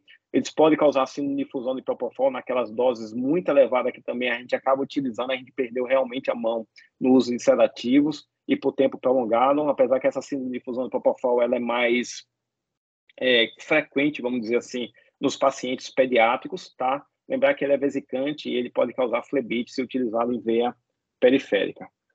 Só para a gente ver a evidência em relação à comparação do propofol e fentanil, aqui são 2 estudos um pouco mais antigos, no final da década de 90, início dos 2000, que o tempo para extubação, comparando o uso de propofol e midazolam, ele foi um perfil melhor com o uso do propofol. Você vê que esses pontos mais distantes, esses outliers, né, em termos da duração da sedação e tempo de extubação, ele foi mais frequente com o uso do midazolam. E o uso de propofol, devido àquele perfil melhor de farmacocinética, farmacodinâmica, para eu acessar o neurológico desses pacientes, ele foi melhor, né? Então, com o propofol, ele foi muito mais fácil e até naqueles pacientes com até dificuldade de acessar o neurológico, ele foi mais com perfil melhor de acessar o neurológico com o propofol do que o midazolam, tá? A dexmedetomidina, que foi uma medicação que veio num contexto como um grande boom para tentar substituir o modo de que a gente fazia sedação em UTI, realmente é uma boa droga, mas talvez a gente vai ver nos próximos estudos que também não era esse balaio do gato todo. Está aqui a dose habitual, é um alfa-2 agonista, né? Então ele vai diminuir a liberação simpática a nível central, tem um maior risco de hipotensão, maior risco de bradicardia, causando mais náuseas de boca seca para o paciente. Tá? Existe esse estudo que foi o que sedimentou, que na verdade, são 2 estudos randomizados num único estudo, que é o MEDEX, que ele comparou o midazolam e a dexmedetomidina, e o PRODEX, que ele comparou o propofol com a dexmedetomidina. Realmente, os pacientes com o Precedex, ele teve uma redução na duração da ventilação mecânica, mas de forma não significativa. Os pacientes conseguiram uma habilidade de comunicar melhor, tá? Mas não teve uma diferença, um perfil de não inferioridade em relação ao midazolam e Precedex, né? E aí, depois desse boom que a dexmedetomidina veio e começou a ser praticada, esse foi um estudo maior, que realmente foi o SPICE-3, que avaliou a dexmedetomidina com padrão de sedação, o que demonstrou que, na verdade, a dexmedetomidina não demonstrou diminuição de mortalidade, como foi a proposta do estudo, mas o que demonstrou, na verdade, que o uso sozinho, vamos dizer assim, da dexmedetomidina, na verdade, a gente não conseguia sedar de forma adequada os pacientes. Então, quando eu usava a dexmedetomidina pura como estratégia inicial de sedação, 64% dos pacientes precisavam de propofol, cerca de 3% dos pacientes precisavam de midazolam, cerca de 7% dos pacientes precisava, além do propofol e além do midazolam, precisava de uma combinação de medicamento para você atingir uma sedação adequada para os pacientes. E os pacientes acabavam tendo uma frequência maior de bradicardia e hipotensão.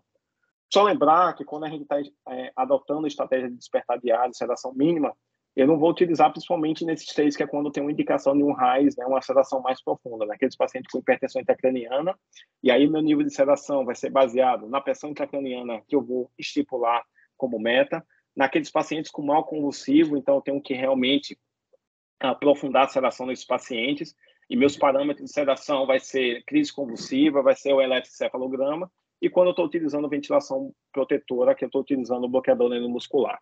Tá? E aqui foi o slide que eu falei que em pacientes obesos a gente precisa, na verdade, qual é o peso que eu vou basear a minha taxa de analgesia e sedação para esses pacientes. Então, na verdade, com os pacientes com IMC acima de 40, quando eu estou utilizando opioide, não é para utilizar o peso real do paciente, o que é recomendado é o peso ideal ou peso ideal ajustado, existe uma fórmula na internet, tá? Quando eu estou não usando, quando eu uso não é opioide, dipirona, paracetamol e os outros medicamentos, aí sim é a dose padrão que é recomendada. Por exemplo, a dipirona eu uso de 4 a 6 gramas por paciente, então assim, não existe diferença de se eu vou aumentar a dose porque o paciente é obeso ou não. Quando eu uso a ketamina para esse paciente, também eu tenho que ajustar o peso para um peso ideal ou peso ideal ajustado é o que é sugerido. Então, muitas vezes eu vejo o paciente com 150 quilos, aí eu vou calcular o 0,5 miligrama por quilo, vai dar uma dose extremamente elevada, mas eu preciso, na verdade, calcular o peso ideal ajustado para esse paciente. Quando eu uso sedativo, o propofol também, eu preciso ajustar para o peso ideal desse paciente. Quando eu uso dexmedetomidina, também, tá? Só o etomidato, que na verdade existe só um discreto aumento a depender do MC. E os antipsicóticos não existe realmente a dose padrão, não existe nenhuma dose baseada no MC do paciente. Tentando chegar ao final da aula, eu falei que seria uma aula um pouco mais prolongada, só falando um pouco de bloqueio. Deixa eu só ajustar aqui, que eu acho que até meu fone... Vocês estão me ouvindo? Sim. Porque meu fone aqui, eu acho que acabou a bateria. Então, os bloqueadores neuromuscular, falando um pouquinho da analgesia, sedação, falando um pouquinho rapidinho de bloqueio neuromuscular. Nós temos os bloqueadores que têm uma ligação à placa de acetilcolina, e eles podem ser divididos em despolarizante, que o nosso protótipo é a succinilcolina, e os não despolarizantes, que é praticamente os restantes, tá? Na década de 90, lá quando o Pet ele falou daquela frase dele logo no início da aula, era o padrão, todo paciente sedado está o uso de bloqueador neuromuscular. 90% dos pacientes tinham bloqueador neuromuscular naquela situação, e a gente sabe que os bloqueadores neuromuscular evoluem com mais consequências adversas, fraqueza muscular, e hoje não é uma prática tão corriqueira, graças a Deus. Então, na verdade, as principais indicações de bloqueador neuromuscular é aqueles pacientes para facilitar uma ventilação mecânica em um paciente com hipoxemia grave, paciente que vai para prona, paciente que tem uma SARA grave, paciente que tem tremores, principalmente quando a gente está fazendo hipotermia terapêutica. Durante a intubação orotraqueal, hoje é recomendado, hoje não, na verdade, nos últimos anos, que o uso de bloqueador neuromuscular é uma prática de boas práticas, né, na intubação orotraqueal. Então, aquela coisa de, não vou usar porque o paciente, eu já sedei, não vou usar mais bloqueador neuromuscular. A gente sabe que o uso de bloqueador neuromuscular aumenta as taxas de sucesso na primeira intubação. Paciente com condições de que aumenta a atividade muscular, como tétano, síndrome neuroléptica maligna, asma grave. Lembrar que, assim, existem terapias antes de sedação, de uso de benzodiazepínico para tentar diminuir o uso de bloqueador neuromuscular, tá? Deixa eu passar aqui. Essa tabela não é uma tabela para vocês verem, mas, assim, na verdade, é uma tabela do up-to-date, em que ele vai dizer meia vida, dose, enfim, não vou estar falando isso por menor, mas existem algumas situações que a gente precisa, como nossos pacientes têm uma diversidade muito grande, a gente precisa saber, na verdade, qual é o melhor bloqueador neuromuscular que a gente precisa utilizar para o nosso paciente, os nossos pacientes críticos. Se eu pudesse resumir tudo que está aqui, na verdade, o cisatracúrio é o bloqueador neuromuscular, talvez com o melhor perfil para nossos pacientes críticos, porque, na verdade, ele tem um perfil de segurança melhor para infusão contínua e ele não tem grandes alterações em relação à parte de falência renal e falência hepática. Então, muitas vezes, no paciente que eu vou precisar entubar, a gente usa muito a succinilcolina, se não tiver hipercalemia, né, associada. Na paciente que tem hipercalemia, a gente acaba usando o rocurônio. Naqueles pacientes com insuficiência hepática, insuficiência renal, a gente tem que dar preferência principalmente ao cisatracúrio, que é talvez o de melhor perfil. E também, a gente quase não está utilizando, talvez na pandemia a gente utilizou em alguns pacientes por conta de falta dos outros, o atracúrio. Em pacientes com em obesidade, os bloqueadores neuromuscular têm que ser ajustados, né, para o peso atual e o peso ideal do paciente. Então, na verdade, se você quer utilizar um bloqueador neuromuscular com um perfil de segurança maior, talvez o cisatracúrio, porque não tem nenhum tipo de alteração, nenhum ajuste para a falência renal e falência hepática, talvez seja o bloqueador neuromuscular com o melhor perfil, tá? Então, além de utilizar, a gente tem que saber que quando estou usando um bloqueador neuromuscular para o paciente, tem alguns cuidados que eu preciso ter com o paciente, porque senão eu vou ter alguns eventos adversos relacionados ao uso prolongado de bloqueador. Então, tenho que adequar a analgesia e sedação para esse paciente, porque senão isso é tortura. O paciente que não está sedado adequadamente, o paciente que não está com a analgesia adequadamente, utilizar bloqueador muscular, isso é uma tortura para o paciente. Eu tenho que ter uma estratégia de prevenção de lesão de córnea para esse paciente, porque ele perde o reflexo de piscar, eu não consigo umidificar, então eu tenho um aumento da incidência de lesão de córnea. Eu tenho que monitorar rigorosamente se esse paciente vai ser desconectado ou não. A gente sabe que a gente tem costume de a gente não valorizar os alarmes na terapia intensiva, é um efeito que a gente chama de fadiga de alarme na terapia intensiva, muito barulhento, e a gente não vai checar o que está acontecendo. A aspiração traqueal de vias aéreas superiores de forma periódica, até porque esse paciente perde o reflexo de deglutição e vai acumulando secreção em vias aéreas superiores. Tem uma estratégia de prevenção de TEV, de lesão por pressão, porque esses pacientes não vão se movimentar, eles vão estar paralisados, então preciso intensificar essas estratégias. Falando de delírio, né, só conceituando, isso é uma coisa que cai algumas vezes em prova de residência. Delírio é um estado confusional agudo, caracterizado por uma alteração da consciência com capacidade reduzida de focar, sustentar e desviar a atenção. Né? Lembrar que aqui tem alguma palavra que é super interessante, a alteração da consciência de forma aguda, não aquele paciente crônica. Então, na verdade, delírio é um distúrbio cognitivo ou perceptivo que não é melhor explicado por uma demência pré-existente, estabelecida em evolução. Então, é um distúrbio cognitivo agudo, flutuante. Então, na verdade, durante o período do dia, o paciente flutua por diversas vezes, esse é o padrão mais explicável, e normalmente é causado pelas comorbidades e pela condição médica que o paciente apresenta, por intoxicação por medicamento, e boa parte do que a gente falou aqui da analgesia e sedação, principalmente os opioides, principalmente o benzodiazepínico, são fatores cruciais para a incidência de delírio, né? Então, esse estudo é um estudo brasileiro do SALU, do EPIMED, lá do Rio de Janeiro, é um estudo coorte observacional, só para a gente ter uma noção do que é a epidemiologia do delírio. 32% dos pacientes na UTI, eles evoluem com delírio, e a gente sabe que o delírio está associado a uma maior mortalidade na UTI, uma maior mortalidade hospitalar, uma maior estada tanto na UTI e hospitalar, e mesmo depois dos ajustes, né, de uma análise multivariada, a presença de delírio, o acometimento de delírio aumentou em 3 vezes o risco de mortalidade hospitalar e 2,5 vezes o risco de mortalidade na UTI. Então, sim, o delírio ele precisa ser constantemente verificado e adequadamente tratado. Mas qual é o problema? Quais são os principais fatores de risco para delírio? Tem os fatores não modificáveis, que é aqueles relacionados para o paciente, que está relacionado à idade, ao uso de álcool, ao uso de substâncias psicoativas prévias e às próprias condições crônicas do paciente, mas esses são fatores que a gente não consegue modificar. Mas tem os fatores que a gente consegue modificar, que são os fatores que a gente, como assistente, acaba colocando fatores adicionais para um risco maior de delírio. Então, relacionados ao ambiente, o ruído excessivo, a ausência de luz natural, o isolamento do paciente, a ausência de visita, restrição física, a gente acha que restringir, amarrar o paciente, muitas vezes eu vejo o paciente com RAIS-5 bloqueado e contido, isso é uma má prática assistencial, né? Então, isso são fatores que estão relacionados, isso pode até piorar o delírio do paciente, e tem condições agudas, sepse, hipoxemia, hipoperfusão, distúrbios eletrolíticos e metabólicos, e medicações, boa parte das medicações que a gente utiliza para sedar, fazer analgesia, procinéticos, anticolinérgicos, acaba aumentando o risco de delírio. Isso aqui só são os fatores predisponentes do que a gente falou, mas em termos de mnemônico, isso é muito mais para o residente. Pelo passar das horas, não vou me ater, tá? Esse aqui é o protocolo, né? Esse aqui é o CAN-ICU, que assim como as ferramentas padronizadas que a gente teve de analgesia e sedação, A gente precisa ter uma ferramenta padronizada para avaliar delírio, e quando tiver delírio, a gente intensificar os fatores que são modificáveis, né? Isso aqui foi adaptado por Luiz Flávio, está lá no protocolo de cirurgia e também está disponível nos outros protocolos. Então, assim, se o paciente está com sedação profunda, RAIS -4, -5, não tem como avaliar se o paciente está com delírio ou não está com delírio. Muitas vezes, se o paciente está com agitado, eu preciso inferir se esse paciente está com delírio ou não.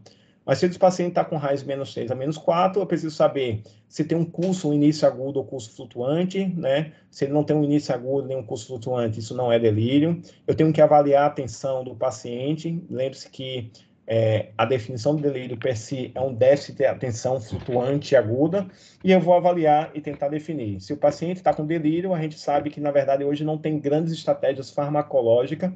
Talvez a dexmedetomidina veio como um fator para tentar prevenir. Alguns estudos pequenos ainda demonstram, mas a gente não tem estratégia farmacológica. Lembre-se que quando a gente usa antipsicótico, a gente está tratando a agitação do delírio, mas a gente não está tratando o delírio. E o que a gente precisa intensificar, na verdade, são as medidas gerais, né? Os fatores predisponentes. Então, a gente precisa reduzir a exposição a sedativos, a gente precisa reduzir a analgesia, poupando opioide para esse paciente. Então, a base dessa aula, se a gente quer reduzir complicações, a gente precisa melhorar nossas práticas de analgesia e sedação. A gente precisa sistematizar o rastreio de delírio, porque se o paciente está com delírio, eu preciso, talvez, trazer os familiares mais para próximo. Eu preciso, talvez, tirar o paciente da UTI e começar a colocar ele para a luz natural. Eu preciso reduzir o nível de ruído na UTI. Eu preciso promover um sono muito mais adequado a partir das 22 horas, tentar diminuir o barulho na UTI, tentar diminuir o volume dos alarmes, tentar promover um ambiente muito mais agradável para o paciente ter uma privação de sono, tá? Essas são as estratégias que a gente precisa adequar. Aqui, na verdade, é só um resumo do que a gente falou. Isso aqui, na verdade, é um fluxograma do Einstein, na verdade, do protocolo de sedação e analgesia e delírio do Einstein. Na verdade, como a gente diagnostica delírio, então a gente precisa ajustar nosso nível de sedação até para conseguir acessar se esse paciente vai ter delírio ou não, né? O rastreio de delírio ele precisa ser sistematizado pelo menos 2 vezes ao dia, tá? E se o paciente, eu confirmo o diagnóstico de delírio, eu preciso identificar aquelas medidas que são, na verdade, fatores modificáveis. Será que esse paciente está usando benzodiazepínico de forma desnecessária? Será que esse paciente está usando procinético de forma desnecessária? Será que eu consigo modificar o ambiente adequado desse paciente para ver se eu consigo melhorar a relação, a cognição desse paciente? E, lógico, se o paciente estiver agitado, se ele estiver combativo, se ele estiver, na verdade, num estado que ele está colocando em risco tanto os profissionais de saúde quanto, na verdade, o próprio paciente de arrancar tubo, aí eu posso usar medicamentos antipsicóticos, né? E aí tem as doses de ataque, as doses de manutenção para esse paciente. E, lógico, quanto melhor eu melhorar meus fatores modificáveis e o paciente conseguir sair do delírio, menos medicações eu vou utilizar para esse paciente, tá? Então, aqui está só uma sugestão. Só uma coisa, as doses que a gente acaba utilizando, uma vez eu discutindo com uma colega psiquiátrica, essas doses são muito mais ansiolíticas, né? Essas doses de antipsicóticos são drogas mais ansiolíticas e vai deixar o paciente mais tranquilo, menos agitado, do que drogas do que estar numa dosagem antipsicótica de verdade para o paciente, tá? E finalizando, aqui só um resuminho do que a gente pode fazer. Eu sempre tenho que estar perguntando a cada turno, a cada momento, se o meu paciente está na meta de analgosedação. E para eu saber se o paciente está na meta, eu preciso definir essa meta, né? Normalmente a meta vai estar entre 0, -2, 0, -3. São poucas indicações hoje que eu tenho uma necessidade de uma sedação profunda para esse paciente, tá? Se o paciente está na meta, eu preciso manter a dose de sedação analgesia e reavaliar esse paciente a cada 4 horas. Uma coisa que os residentes sabem que eu me incomodo muito é eu chegar cedo, fazer um despertar diário, diminuir a analgesia e a sedação, e aí eu deixo como uma recomendação a meta e no outro dia está a mesma quantidade de sedação do paciente. Isso é realmente uma coisa que me incomoda, está deixando minhas coronárias muito obstruídas. Se o paciente não está na meta, eu tenho que avaliar a analgesia desse paciente, tá? Se o paciente tem algum indício, seja pela escala visual, seja pelo BPS, indício de dor, eu vou estar, na verdade, tratando a dor de forma adequada, vou fazer analgesia de forma adequada para esse paciente. Lembrar que muitas vezes eu não preciso de analgesia contínua, infusão contínua, eu posso fazer isso através de uma terapia multimodal pelo trato gastrointestinal. E se o paciente continua agitado, depois que eu descartei que ele tem delírio, depois que eu descartei que tem algum fator modificado, depois que eu tratei a dor desse paciente, eu tenho estratégias de realmente ajustar a minha sedação para tentar diminuir ao máximo a possibilidade de excesso de uso de medicamento. Eu acho que é isso. Desculpa pela aula mais prolongada, mas foi um tema que realmente, assim, a gente precisa melhorar a nossa prática. Dia a dia a gente vê que a gente está muito longe de a gente promover uma prática adequada de analgesia e sedação. Fora do país, quem faz, na verdade, o manejo, não só fora do país, talvez nos hospitais grandes aqui, Hospital do Coração, em São Paulo, Sírio-Libanês, Einstein, Moinho de Ventos em Porto Alegre, devido a uma melhor estrutura em termos de relação, principalmente enfermeiro-paciente. Quem faz esse monitoramento, esse manejo, esse fluxograma de avaliação é o enfermeiro, lógico, de qualquer dúvida compartilhar ali com o médico. E aí o que eu percebo, na verdade, é que não só os plantonistas, né, considerando que os plantonistas não são intensivistas, mas nós, como intensivistas, como especialistas, nós estamos muito longe ainda de propor um perfil de segurança da analgesia, sedação e controle de delírio na UTI. Acho que é isso. Obrigado pela presença de todas, tá? De todos. Está aberto aí para discussão, se assim tiver, e para críticas também.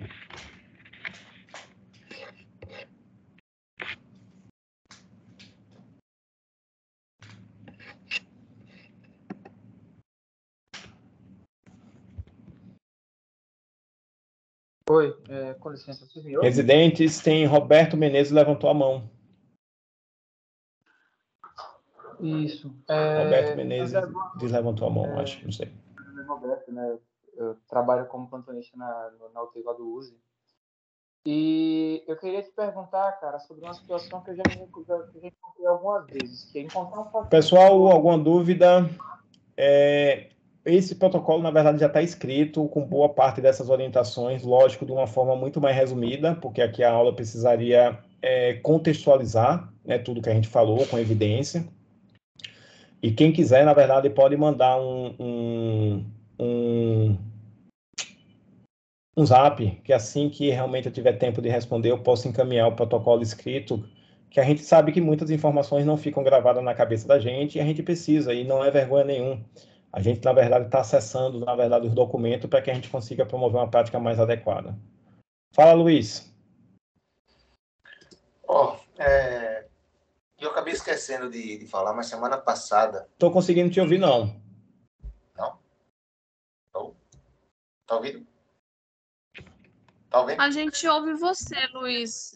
Eu ouço você. E Roberto também estava falando, só que acho que em algum momento ele sumiu. Tá me ouvindo? Eu ouço.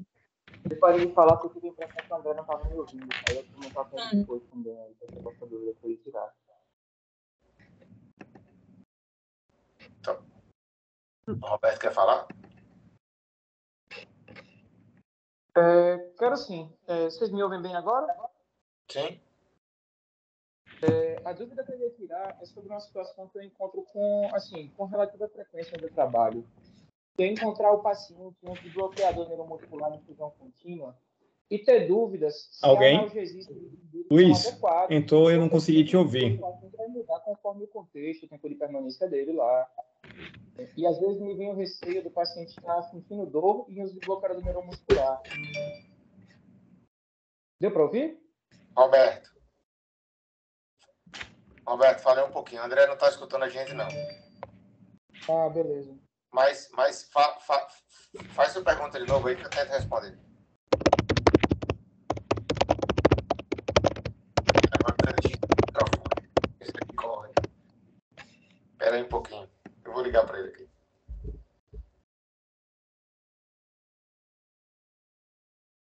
Desculpem. O senhor está me ouvindo, professor? Tô, pode falar. Pode falar, tô ouvindo. Oi, estão me ouvindo agora? Tô ouvindo. Beleza. A minha dúvida é sobre uma situação que é encontrar o paciente.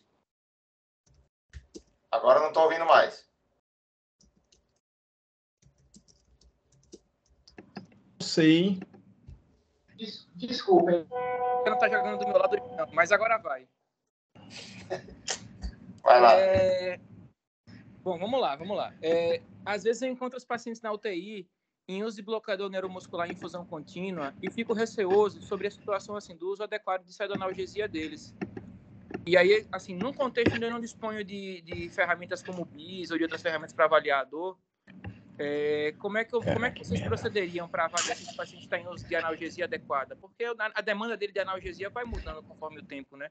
E aí, pensando em intervalos mais longos, como 48 horas de bloqueador, eu fico na dúvida se o paciente está adequadamente analgesiado nesse contexto.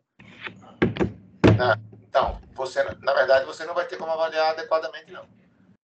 A pergunta que eu faço é o seguinte: por que esse paciente está usando bloqueador neuromuscular? Porque, né, assim, as situações em que a gente precisa usar bloqueador neuromuscular na UTI são bem restritas, né? Eu diria que hoje em dia até raras. É a situação de uma SARA grávida, onde a gente está usando uma estratégia ventilatória que é fisiológica, uma estratégia de hipercapnia permissiva.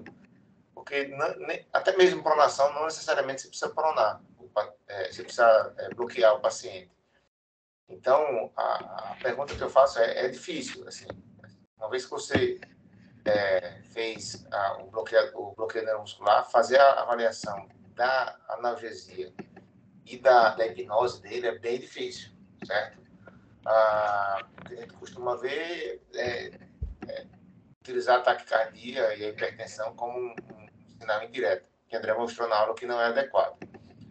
Agora, então, o que eu vejo é por que a gente começou o bloqueador neuromuscular e é preciso ficar por tanto tempo com esse bloqueador neuromuscular? Eu acho que a principal pergunta deveria ser essa. Porque sem o monitor, durante a pandemia, isso até ia ser o TCC de Cássio, finalzinho da pandemia, no finalzinho da pandemia, a gente começou a usar o monitor de atividade cerebral e a gente viu que a gente conseguia reduzir a analgesia, a sedação, a vazão, né, a dose principalmente do fentanil e do midazolam, pela metade. A gente reduzia pela metade e o paciente continuava ainda com um nível de depressão neurológica muito grande. Então, o uso do bloqueador neuromuscular deve ser reservado para situações assim, estritamente de exceção. Estritamente de exceção. E aí a gente banalizou muito o uso do bloqueador na pandemia. E a gente já dá um passo atrás em relação a isso, porque ele dificulta tudo, né? Não só aumenta a estadia da UTI, dificulta a extubação do paciente, né? Aumenta a incidência de polineuropatia do doente crítico, o doente perde muita massa muscular. Então, assim, se tiver um conselho para dar pense todo dia em suspender o bloqueador neuromuscular. Né? Deixa o bloqueador só em último caso. Na imensa maioria das vezes, o ajuste do ventilador e uma hipnose adequada vai ser suficiente para você manejar esse paciente sem bloqueador. São bem raras as situações em que você precisa usar, certo? Mas uma vez que ele estiver usando, é muito difícil você fazer essa avaliação. E você tem razão. Eventualmente, você poderá estar deixando o paciente bloqueado e com pouca analgesia. Mas eu digo para você que a nossa experiência fala o contrário. A gente costuma pesar demais a mão, sabe? E deixar o paciente com muito mais bloqueador, muito mais analgesia e sedação quando ele está bloqueado. Muito mais do que o necessário. Ok, muito obrigado. Valeu. Eu não sei se o Veiga saiu. Ele não estava ouvindo. Ele saiu, Vivi?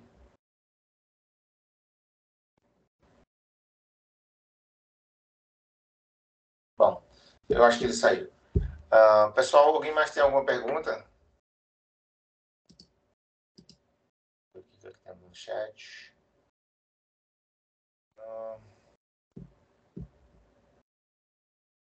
Muito bem. Acho que não tem mais nenhuma pergunta aqui, né? Eu acho que André saiu. Bom, muito bem. Já que não temos mais nenhuma manifestação, nenhuma pergunta, em nome de André e da coordenação da residência e da reunião. Eu agradeço a presença de todos. Próxima quinta-feira tem mais um tema palpitante para a gente discutir aí, pessoal. Boa noite a todos. Boa noite.